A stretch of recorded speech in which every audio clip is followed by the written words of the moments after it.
camp, so be praying for them. A lot of teachers won't be having classes this morning, but some will. There are enough for a few to have a class, so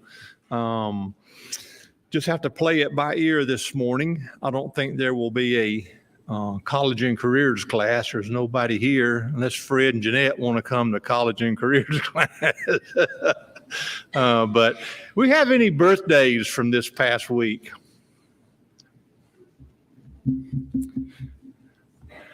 Do we have any anniversaries from this past week? Did anybody survive this past week? Yeah, I can tell the energy in here is just overwhelming. Most of you remember the story in the Bible. It's in Matthew, Mark, and Luke. It's not included in John, but it's in 3 of the Gospels, where Jesus is in a crowd of people, and they're trying to trick Jesus. They're always trying to trick him to get him to do something. So things say, we got you, but they never could. And the question had come up about paying taxes to Rome. And Jesus called them hypocrites. Why are you tempting me? So he said, bring me a coin. So they brought him a coin. And this is in Matthew chapter number 22, verse 15 through 21. It's also in Luke chapter number 20, verses 21 through 25. And it's also in Mark chapter 12, verse 16. If you want to look that up, but we're going to be looking at the Matthew account this morning.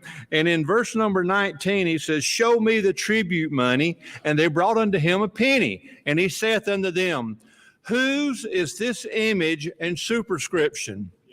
They say unto him, Caesar's. Then saith he unto them, render therefore, or give unto Caesar the things which are Caesar's, and unto God the things that are God's. We today are made in the image of Christ. That's whose image should be on us.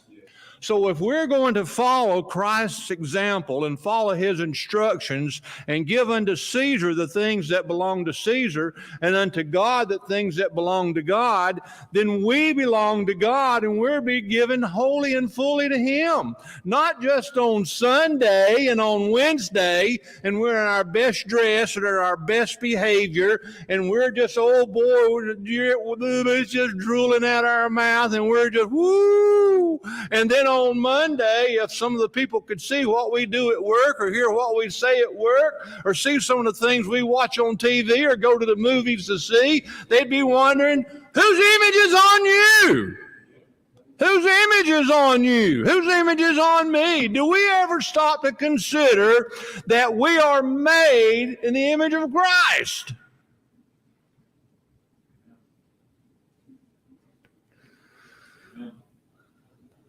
God's working on us, and he's making us into the kind of person he wants us to be so we can fit into the body of Christ and do the job that he has for us to do. A little finger, an elbow, a toe, it doesn't matter. He's going to work on us, and we're made in the image of Christ. So whose image is on us this morning? And do we ever really care about that? Do Christians really care about the image that is on them, which makes them belong to someone? Yes, sir. We belong to someone. There's only 2 choices.